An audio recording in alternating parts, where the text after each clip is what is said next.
Hello students, I am Raman Gupta from Government College Bara, and in continuity with the last video I am here to teach you the same poem elegy written in a country churchyard. In the next stanza, the breezy call of incense breathing morn, the swallow twittering from the straw-built shed, the cock's shrill clarion, or the echoing horn, no more shall rouse them from their lovely bed. The breezy call of incense breathing morn, the swallow twittering from the straw built shed, the cock's shrill clarion, or the echoing horn, no more shall rouse them from their lovely bed. In this stanza, the poet tells that the life of a common man, that they are not only a man dies, this is not only that a man dies, but also the activities related to him die. He says that the housewives always wait their husbands from their duty and get preparations for evening meal, but it is not a matter for them now, who has lost their husbands and children, who always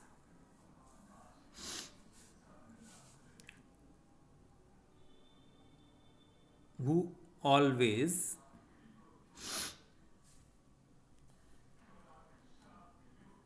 make competition to take first kiss of their father, climbing on their father's knees, have no hope of coming of their fathers now. The description is heart touching.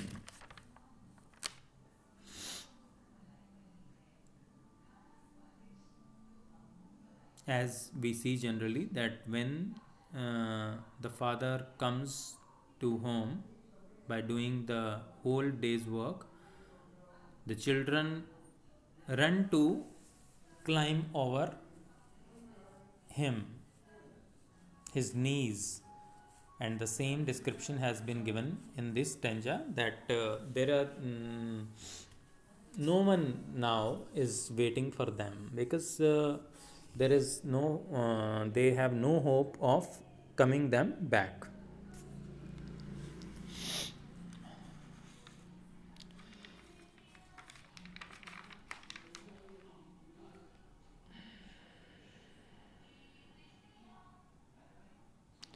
Oft did the harvest to their sickle yield, their furrow of the stubborn glebe has broke. How jocund did they drive their team afield, how bowed the woods beneath their sturdy stroke.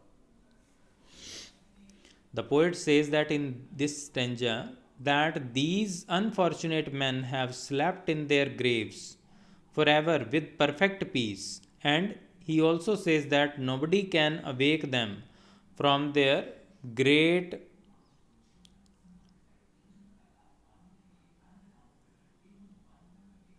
sleep. He says, no any morning wind brings sweet smell can awake them. Twittering of swallow has also no power to do so. The loud sound of cock is unable to awake them, and echoing horn of huntsman is also unable, because they live in perfect and silent peace in graves.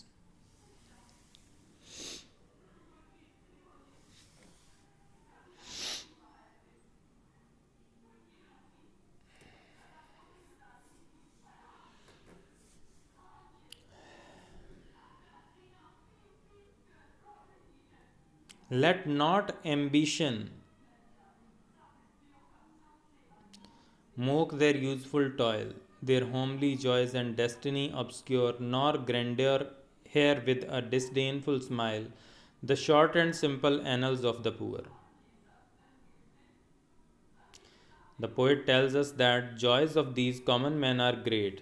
They often make compel the hard soil to yield towards their sickles. They could furrow the hard soil. They could drive the team of their mm, calves and oxen and horses in their fields. They could chop the hard wood of the trees with their axes. Through these words, they earn joy, which a rich man cannot earn. He suggests that the rich man that they should not mock on their simple joys and cares. Their joys are simple because of their simple fate. He says that rich men should listen the life stories of these common men with concentration. It means they should not take it easy because their life stories are full of truth that deals with such kind of obstacles which they have bore.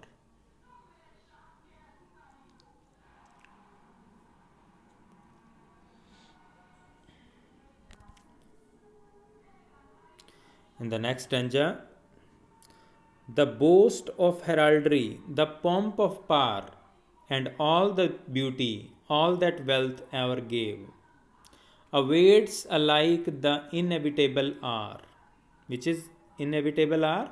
Death. Death is common for everyone. The paths of glory led but to the grave. In this stanza, the poet expresses the power of death.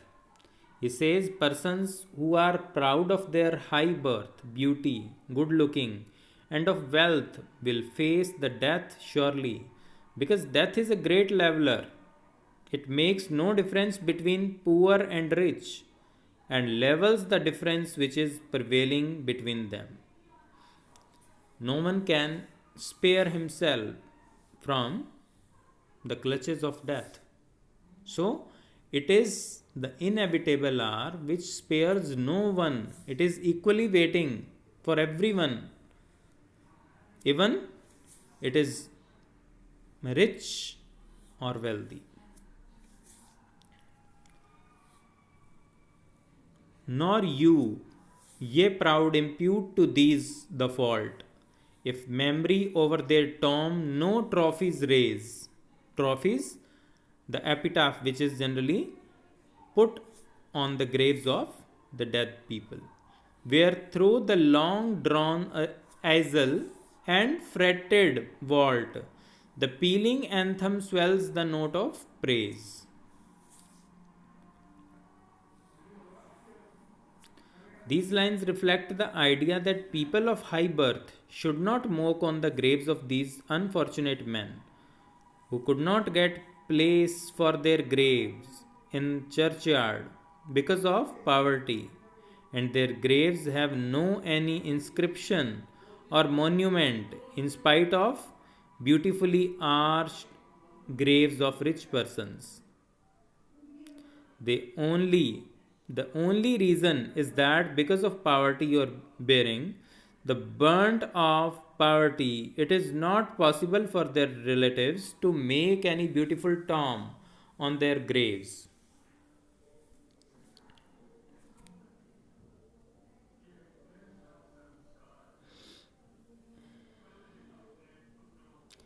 Can storied urn or animated bust back to its mentions call the fleeting breath?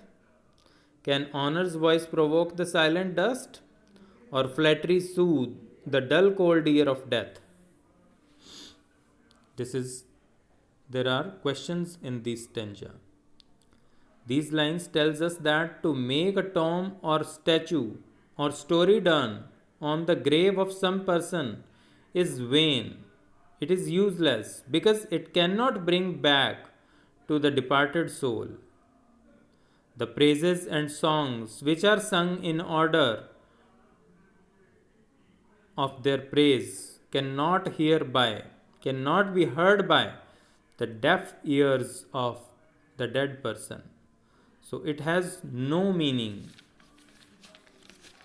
It cannot bring the dead people back, or he cannot be made happy by singing some songs in his praise. It cannot soothe the cold ears of death, because death listens no one.